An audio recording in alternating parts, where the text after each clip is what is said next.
नमस्कार दोस्तों। रिसेंटली भारत ने अरुणाचल प्रदेश के अंदर जो ब्रह्मपुत्र नदी है उसके ऊपर दूसरा सबसे बड़ा डैम जो है वो प्रपोज किया है, जिसके बाद में चाइना जो है वो लगातार चिंतित है। बट सवाल उठता है ऐसा क्यों है और ये भारत का मास्टर स्ट्रोक कैसे है, उन सारी चीजों को समझेंगे। पर सबसे पहले बात करो ब्रह्मपुत्र नदी क्या है। तो ब्रह्मपुत्र नदी हम लोगों को यहाँ पर देखने को मिलती है जो कि कैलाश के अंदर चेमयांगडुंग ग्लेशियर से निकलती है, जिसके बाद में ये तिब्बत के अंदर हिमालय के पैरेलल चलती है। इस दौरान में इसे यालुंग ज़ेंगपो कहा जाता है तिब्बत के अंदर, जिसके बाद में ये आगे चल के ग्रैंड कैनियन से टर्न लेती है, यू टर्न कुछ इस तरीके से। उसके बाद में ये नदी जो है ये भारत के अंदर नामचा बरवा के अंदर से एंटर करती है। यहां पर ये पर्वत है, साथ में योंगया पास भी यहां पर मिलेगा। जिसके बाद में शुरुआत में अरुणाचल प्रदेश के अंदर लोकली इस नदी को सियांग कहा जाता है और ये नदी पूरे ही भारत के अंदर कहलाती है ब्रह्मपुत्र। ये ब्रह्मपुत्र जो है वो फिर भारत के अंदर चलती है और जब दुबरी जगह आती है तो उसके बाद में ये बांग्लादेश में एंटर करती है। बांग्लादेश के अंदर इसी नदी को यहाँ पर जमुना कहा जाता है। वहीं दूसरी तरफ आप गंगा देखोगे, गंगा को यहाँ पर पद्मा कहा जाता है बांग्लादेश में। आगे जाके गंगा और ब्रह्मपुत्र मिल जाती है, यानी कि जो पद्मा है और जमुना है ये मिल जाती है और दोनों मिलके मेघना बनाती है।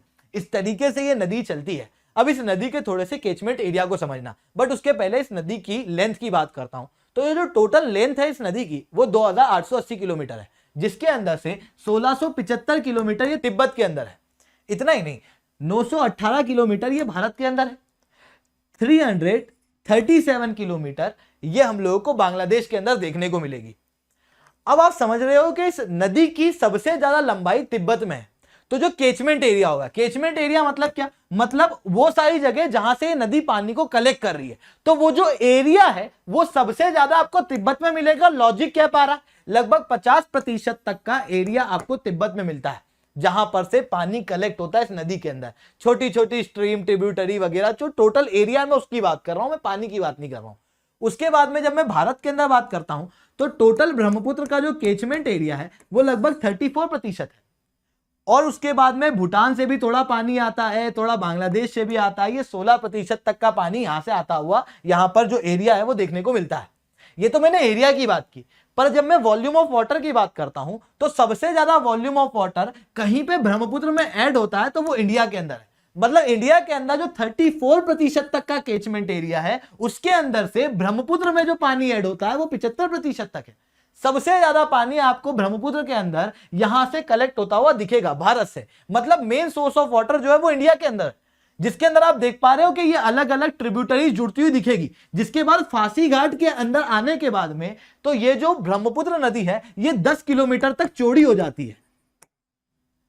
बारिश के समय पर आप देख रहे हो कि इंडिया जो है वो मेन सोर्स ऑफ वाटर है रेनी सीजन के अंदर, ठीक है। बट अगर हम लोग बात करें लीन सीजन के अंदर, लीन सीजन जिस दौरान में बारिश नहीं हो रही है, ऐसी कंडीशन के अंदर ये ट्रिब्यूटरीज वगैरह छोटी हो जाती हैं, जिसकी वजह से आप देखोगे तो आपको लगेगा कि यहाँ पे ब्रह्मपुत्र में पानी कम हो जाएगा। बट एक्चुअल में ऐसा होता नहीं है। क्या होता है कि जब यहाँ पर लीन सीजन होता है ना, उस दौरान में ग्लेशियर तेजी से पिघलता है और जब ग्लेशियर तेजी से पिघलता है तो यहां से पानी ज्यादा आता है। मतलब लीन सीजन के अंदर पानी का मेन सोर्स, ज्यादा पानी आपको तिब्बत के अंदर देखने को मिलेगा।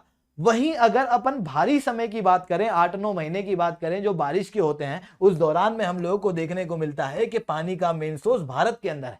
अब मैं 8-9 महीने क्यों कह रहा हूं, क्योंकि इसके अंदर प्री मानसून सीजन भी इंक्लूडेड है। ब्रह्मपुत्र के अंदर प्री मानसून सीजन के अंदर भी बारिश होती है, जिसके अंदर आप यहाँ पर बारडोली चेहरा जिसे कहते हो, रिसेंटली आसाम के अंदर बाढ़ का कारण वही है ना। मार्च से मई के बीच में भी यहाँ पर बारिश होती है, मानसून के अंदर बारिश तो होती है, ठीक है। जिसकी वजह से आप देखोगे ना तो आसाम के अंदर ये बाढ़ का एक बहुत बड़ा कारण है ब्रह्मपुत्र, ठीक है। अब क्या हो रहा है कि चाइना जो है वो इस रीजन के अंदर लगातार डैम प्रपोज भी कर रहा है, कंस्ट्रक्ट भी कर रहा है। एक जांगमू डैम जो है वो ऑलरेडी चाइना द्वारा यहाँ पे बनाया जा चुका है। चाइना ने दागू और जेक्सू और जायचा डैम जो है वो यहाँ पे प्रपोज किए। Recently 14th financial year plan के अंदर चाइना ने ग्रैंड कैनियन, याद आ रहा है कुछ ग्रैंड कैनियन से, ग्रैंड कैनियन के ऊपर 60 गीगावाट तक का एक बड़ा हाइड्रो पावर प्लांट प्रोजेक्ट जो है यहां पर प्रपोज किया था, जिसके अंदर वो एक डैम बनाने का यहां पर कह रहा था। जिसके अंदर आप समझ रहे हो 60 गीगावाट मतलब इंडिया के अंदर जो सबसे बड़ा डैम है उससे 30 गुना ज्यादा की कैपेसिटी वाला ये डैम, समझ रहे हो आप। इतना बड़ा डैम ये ग्रैंड कैनियन पे बनाने की बात उस समय पे कर रहा था।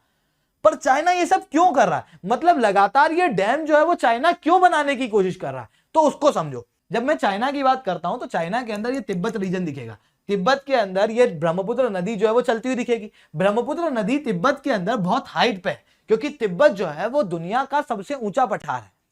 यहां से ये नदी जो है वो भारत के अंदर एंटर कर रही है और लगातार पहाड़ों से नीचे उतर रही है, जिसके कारण से इस नदी की स्पीड बहुत ज्यादा है। मतलब आप समझ रहे हो, आसाम के अंदर इस नदी की स्पीड बहुत ज्यादा है। वहीं दूसरी तरफ चाइना यहाँ पर डैम बना रहा है। चाइना क्या करेगा, जब भी वॉर वगैरह की स्थिति होगी उस दौरान में यहाँ पर पानी को पहले से स्टोर करके रखेगा और अचानक से छोड़ेगा, जिसके कारण से ज्यादा मात्रा में पानी बहुत तेज स्पीड से आसाम के अंदर आएगा, जिसकी वजह से फ्लैश फ्लड हम लोगों को देखने को मिल सकते हैं। जिसकी वजह से भारत जो है वो बैकफुट पे आ जाएगा पॉलिटिकली, क्योंकि वो अपने इंटरनल इशू के अंदर उलझ जाएगा और चाइना जो चाहेगा वो भारत को करना पड़ सकता है। ऐसा चाइना का प्लान है, ऐसा कई सारे एक्सपर्ट कहते हैं। वहीं इसका दूसरा रूप भी है, कई सारे लोगों का कहना यह भी है कि जब आप लीन सीजन देखते हो उस दौरान में पानी का मेन सोर्स क्या है, याद करो, ग्लेशियर।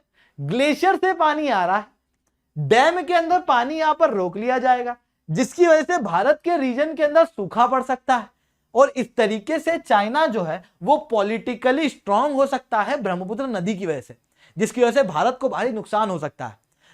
चाइना के इन्हीं डैम के ऊपर भारत ने कई बार कंसर्न दर्शाया है, जिसके बाद में अब भारत ने फाइनली एक एक्शन प्लान सोचा है, जिसके अंदर भारत जो है वो एक डैम बनाने वाला है अरुणाचल प्रदेश के अंदर। ये डैम किस तरीके से है उसे समझेंगे, बट उसके पहले आप लोग मेरे साथ में SRC10 टेलीग्राम ग्रुप के ऊपर जुड़ सकते हो। क्लास की अपडेट PPT PDF आपको यहाँ पे मिल जाती है। इसके अलावा रोज सुबह 8 बजे हिंदू एनालिसिस की क्लास मेरे द्वारा लाइव ली जाती है, आप वहां पर ही मेरे साथ में जुड़ सकते हो। अगर आप लोगों को अनअकैडमी के ऊपर सब्सक्रिप्शन लेना, इट्स अ हाई टाइम, आप ले सकते हो, कोड यूज कर सकते हो SRC10, जिसके बाद में आप लोगों को मेरे द्वारा पर्सनली 1-on-1 मेंटरशिप मिलेगी। इतना ही नहीं दोस्तों, CSE अश्योर अभी अनअकैडमी के ऊपर चल रहा है, जहां पर आप लोग अगर 2 साल या 2 साल से ज्यादा का सब्सक्रिप्शन लेते हो, कोड यूज करते हो SRC10, और उसके बाद में आपको 2 साल बाद लगता है कि नहीं यार जो रिजल्ट है वो सेटिस्फैक्टरी नहीं है, तो उसके बाद अनअकैडमी आपकी आगे की पढ़ाई बिल्कुल फ्री ऑफ कॉस्ट कराएगा। अब बात करते हैं कि ये डैम जो है ये भारत को किस तरीके से प्रोटेक्ट करेगा। तो पहले इसकी लोकेशन देखो कि जो डैम है ये यिंकियांग के अंदर बनाया जा रहा है, अरुणाचल प्रदेश के अंदर। ये डैम भारत का दूसरा सबसे बड़ा डैम बताया जा रहा है, जिसकी कैपेसिटी 10 बिलियन क्यूबिक मीटर की है और इन्वेस्टमेंट लगभग 50,000 करोड़ का किया जाएगा। भारत का अभी तक का सबसे बड़ा डैम है इंदिरा सागर डैम, जिसकी कैपेसिटी 12.2 बिलियन क्यूबिक मीटर की है। जिसके बाद में यह डैम भारत का दूसरा सबसे बड़ा डैम होगा। अब ये चाइना से कैसे हम लोगों को बचाएगा, तो वो समझना। 2 कंडीशन होती है चाइना के लिए, एक है लीन सीजन। लीन सीजन के अंदर चाइना यहाँ पे पानी को स्टोर कर सकता है, भारत में ड्रॉट ला सकता है। वहीं कभी पानी अगर यहाँ से छोड़ा जाएगा तो अचानक से पानी आएगा जो कि भारत के अंदर बाढ़ भी क्रिएट कर सकता है। अब दोनों केस को समझो कि किस तरीके से यह डैम हमारी मदद करेगा। तो जब चाइना यहाँ पर पानी छोड़ेगा तो उसके बाद में तेजी से पानी यहाँ पर आएगा, भारत उस पानी को यहाँ पर स्टोर कर लेगा, जो आगे जाके बाढ़ की स्थिति नहीं देगा, मतलब हम लोगों को फ्लड से बचा सकेगा। इतना नहीं, चाइना अगर पानी नहीं भी स्टोर करता है तो कई बार ब्रह्मपुत्र के अंदर बाढ़ देखने को मिलती है। जैसे ही पानी यहां पर बढ़ता हुआ दिखाई देगा तो भारत यहां पर पानी स्टोर कर सकता है, ताकि आसाम के अंदर जो नेचुरल बाढ़ आती है हम लोग उससे भी बच पाएंगे। इतना ही नहीं, जब यहां पर चाइना जो है वो पानी रोक लेगा लीन सीजन में, तो हो सकता है यहां पर सूखा पड़ जाए, पर भारत ने पानी को स्टोर किया हुआ है, वो पानी भारत यहां पर छोड़ने लगेगा, जिसकी वजह से जो सूखे की कंडीशन है वो ठीक रहेगी। मतलब यहां पर चाइना के जो प्लान है उसको कंप्लीट रूप से भारत क्या कर सकता है, नल एंड वॉइड कर सकता है। जिसी कारण से मैं कह रहा था it is a master stroke played by India. तो दोस्तों ये एक बहुत अच्छा प्रोजेक्ट है, साथ में क्योंकि ये एक डैम है तो यहाँ पर हाइड्रो पावर प्रोजेक्ट भी चलाए जाएंगे, यानी कि यहाँ पर इलेक्ट्रिसिटी भी क्रिएट की जाएगी।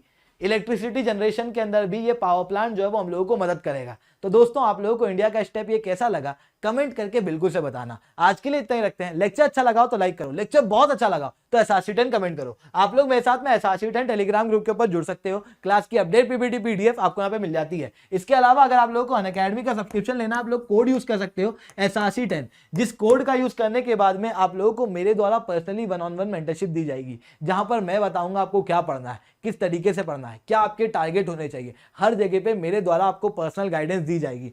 साथ में बहुत जल्दी अनअकैडमी के प्राइस हाइक होने वाले हैं, तो इट्स अ हाई टाइम, जाओ सब्सक्राइब करो, SRC10 कोड का यूज करो। अभी एक बहुत अच्छा समय है जहां पर CSE अश्योर चल रहा है। CSE अश्योर के अंदर क्या होता है, 2 साल या उससे ज्यादा का अगर आप लोग सब्सक्रिप्शन लेते हो तो अनअकैडमी आपको अश्योरेंस देता है कि आपका सिलेक्शन होगा। अगर आपका सिलेक्शन नहीं होता या फिर कोई भी रिजल्ट आपका जो सेटिस्फैक्टरी आपको नहीं लगता है, ऐसी कंडीशन के अंदर अनअकैडमी आप लोगों की आगे की पढ़ाई बिल्कुल फ्री ऑफ कॉस्ट कराएगा। इतना ही नहीं, इस सब्सक्रिप्शन के अंदर आपको कंप्लीट स्टडी मटेरियल मिलेगा, जहां पर आप लोगों को किताबें मिलेगी पढ़ने के लिए। मतलब आपको कोई अलग से किताब लेने की जरूरत नहीं है। इसी सब्सक्रिप्शन के अंदर आपको प्रैक्टिस बुकलेट लेने मिलेगी, मतलब आपको प्रैक्टिस के लिए भी अलग से किताब लेने की जरूरत नहीं है। इसके अंदर आपको टेस्ट सीरीज मिलेगी, जिसके अंदर आपको अलग से कोई टेस्ट सीरीज ज्वाइन करने की जरूरत नहीं है। इसके अंदर आपको इंडिया के टॉप एजुकेटर से पढ़ने का मौका मिलेगा। इसके अलावा यहां पर आप लोग लाइव क्लास अटेंड कर सकते हो, क्लास के अंदर हाउट उठा सकते हो, डाउट पूछ सकते हो। इतना ही नहीं, आप लोगों को पर्सनल मेंटर जो है वो दिया जाएगा। एक बेहतरीन सब्सक्रिप्शन, इतने कम दामों के अंदर कंप्लीट स्टडी मटेरियल मिलेगा, जिसके बाद में आपको 1 रुपया खर्च करने की जरूरत नहीं है। तो जाओ सब्सक्राइब करो, SRC10 कोड का प्रयोग करो। आज के लिए इतना ही दोस्तों, जय हिंद, जय भारत।